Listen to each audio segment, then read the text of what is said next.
Hello friends, स्वागत है आपका मेरे इस यूट्यूब चैनल पर स्टडी विद निशा। आज हम करेंगे 12th क्लास की पॉलिटिकल साइंस और पॉलिटिकल साइंस का चैप्टर हमारा ये 6 चल रहा है। चैप्टर 6 का आज ये लास्ट पार्ट है, पार्ट 4। इसमें हम अपना पूरा चैप्टर जो है वो कंप्लीट कर लेते हैं। ठीक है, पार्ट 4 जो ये बहुत छोटा सा ही है, आप इसे ध्यान से सुनिएगा। और अगर आपने किसी ने भी इससे पहले के पार्ट नहीं देखे, पार्ट 1, 2, 3, तो प्लीज जाके उन्हें देखिए, जिससे आपको पार्ट 4 जो है अच्छे से क्लियर हो जाए। तो चलिए हम अपना पार्ट 4 जो है पढ़ना शुरू करते हैं, कंप्लीट करते हैं इसे, फिर हम अपने चैप्टर 7 की तरफ चलेंगे। ठीक है, तो चलिए फ्रेंड्स, जो हमने पार्ट 3 में लास्ट टॉपिक पढ़ा था वो ये था कि 1977 का लोकसभा चुनाव, इस चीज के ये टॉपिक था हमारा, इस चीज के बारे में पढ़ा था। आज हम यहाँ से स्टार्ट कर रहे हैं कि पार्ट 4 में हमारा टॉपिक पहला ये है कि चुनाव का परिमाण, जो 1977 के जो ये लोकसभा चुनाव हुए थे, हमने लास्ट टॉपिक पढ़ा था पार्ट 3 में। आज हम उससे आगे का पढ़ रहे हैं कि चुनाव जो हुआ था लोकसभा वाला, उसके परिणाम क्या आए थे। ठीक है, तो चलिए स्टार्ट करते हैं हम। देखिए, आजादी के बाद पहली बार कांग्रेस लोकसभा चुनाव को हार गई। मतलब कि आजादी के बाद पहली बार ऐसा हुआ कि जो ये कांग्रेस पार्टी है इंदिरा गांधी वाली, वो लोकसभा के चुनाव को हार गई। पहली बार ऐसा हुआ था आजादी के बाद। ठीक है, आगे देखते हैं। मात्र 154 सीटें मिली, 35% थी, बहुत ज्यादा कम थी भाई। आगे देखो, जनता पार्टी थी, विपक्षी पार्टियों ने मिलकर एक पार्टी बनाई थी जनता पार्टी।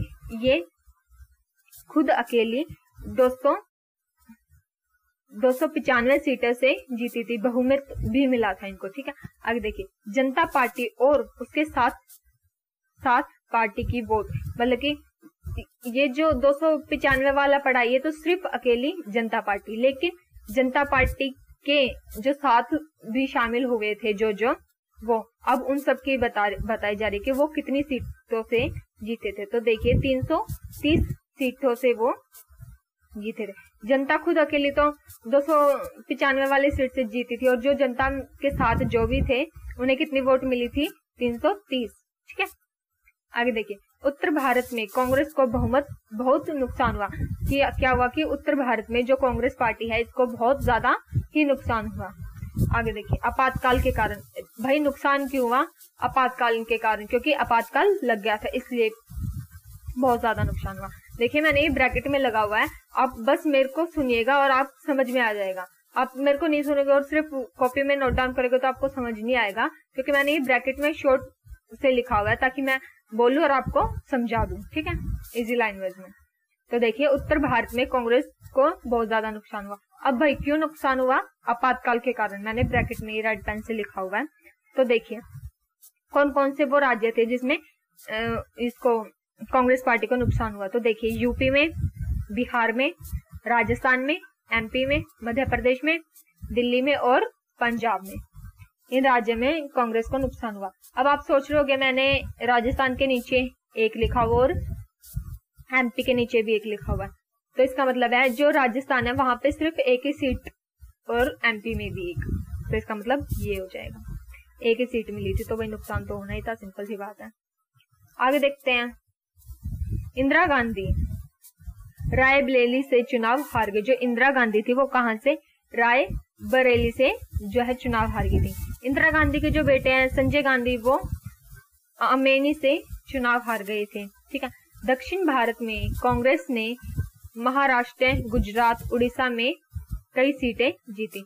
जो दक्षिण भारत था वहां पे जो है भाई आपातकाल का थोड़ा सा कम वो था, तो वहां पे क्या हुआ, दक्षिण भारत में कांग्रेस ने एक तो महाराष्ट्र से, गुजरात से और उड़ीसा से, 3 राज्यों से ये सीट जीती थी। ठीक है, याद रखिएगा।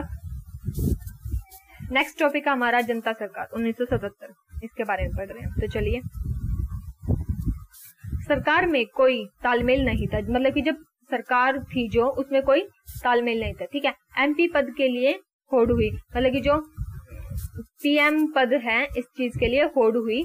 किन किन के बीच होड़ हुई भाई? एक तो मोरारजी देसाई और चरण सिंह और जगजीवन राम। जो ये चरण सिंह है ये किसान नेता है भाई, याद रखिएगा। तो जो पीएम पद है इस चीज के लिए होड़ हुई थी।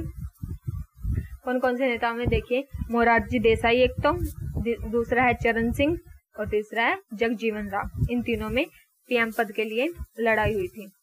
अब कौन जीता भाई, कौन बने पीएम? तो मोरारजी बने थे, मोरारजी देसाई ये पीएम बन गए थे।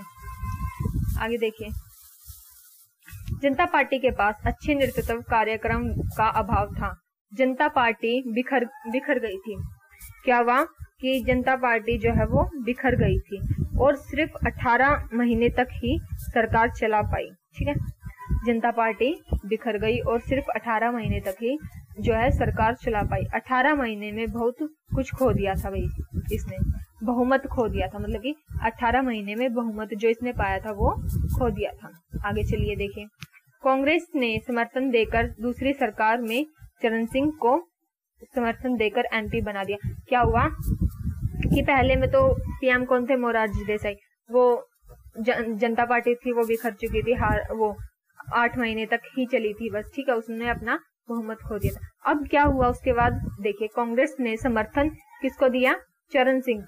हमने पढ़ा था ना सेकंड नेता कौन थे? चरण सिंह, जिसमें पीएम पद के लिए होड़ हुई थी। तो चरण सिंह को समर्थन दिया, उनको पीएम बना लिया 4 महीने बाद। ये ब्रैकेट में मैंने 4 महीने लिख रखा है, तो उसका मतलब ये है कि 4 महीने बाद इनको पीएम बना लिया गया था कांग्रेस सरकार ने। ठीक है, समर्थन देके। आगे देखिए, बाद में समर्थन वापस लेकर सरकार को गिरा भी दिया।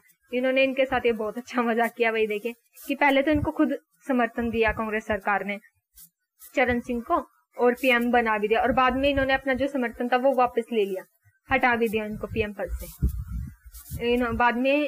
बाद में समर्थन वापस लेकर सरकार को गिरा दिया। आगे चलिए देखते हैं।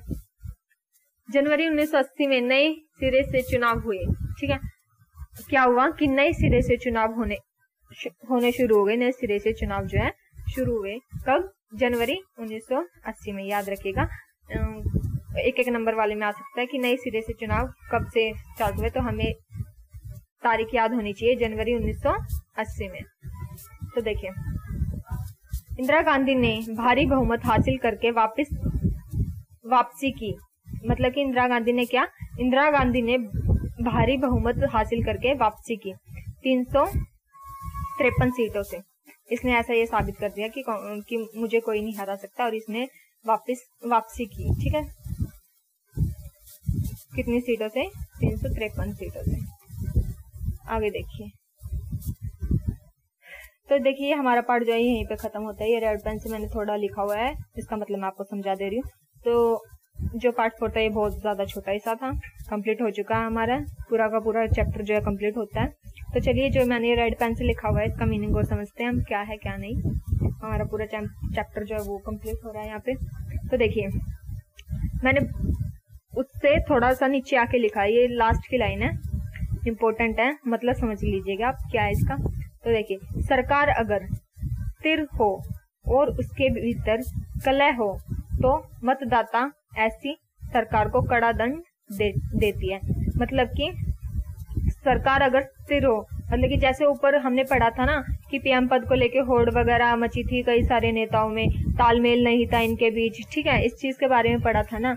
ये ना भाई ऐसे एग्जाम में आ सकता है, ये जैसे मैंने ये लिख रखा ना सेम की सेम ऐसे लाइन उठा के एग्जाम में आएगी, और हमसे क्या पूछा जाएगा कि ये जो लिखा हुआ है इसको सिद्ध करो, मतलब इसका आंसर करो, इसको सिद्ध करो। ऐसे कैसे ये लाइन आ सकती है? तो समझिए कि सरकार अगर स्थिर हो, मतलब कि सरकार अगर अच्छी हो, ठीक हो, ऐसे जैसे हमने ऊपर पढ़ा कि पीएम पद के लिए होड़ वगैरह मची थी, सरकार में कोई तालमेल नहीं थी, इसका मतलब यही है। ठीक है, और उसके भीतर कलह हो, सरकार के अंदर कलह हो, तो मतदाता ऐसी सरकार को कड़ा दंड देते हैं।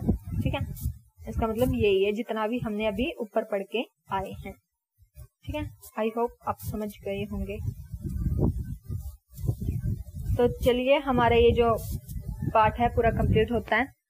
हम बहुत जल्द अपना साइंस चैप्टर की वो डालेंगे वीडियो, साइंस चैप्टर की। इस बुक के हमारे 3 चैप्टर ही रहते हैं, 7th, 8th, 9th। जैसे ये हमारी बुक कंप्लीट होगी, मैं पूरे 1 से लेके 9 तक ऑप्शन टाइप वाले क्वेश्चन करवाऊंगी, एक एक नंबर वाले, जो भी मोस्ट इम्पोर्टेंट है, जितने भी मेरे को इम्पोर्टेंट लगेंगे आपके लिए, जो कि एग्जाम में आएंगे, एक एक नंबर वाले भी, जैसे भी जो भी कुछ है मैं वो, जैसे ही हमारे ये 9 चैप्टर पूरे होंगे इस बुक के, मैं आपको वो करवा दूंगी। ठीक है, तो भाई कमेंट करके जरूर बताइएगा वीडियो कैसी लगी आपको, ठीक है। लाइक एंड कमेंट करना ना भूले और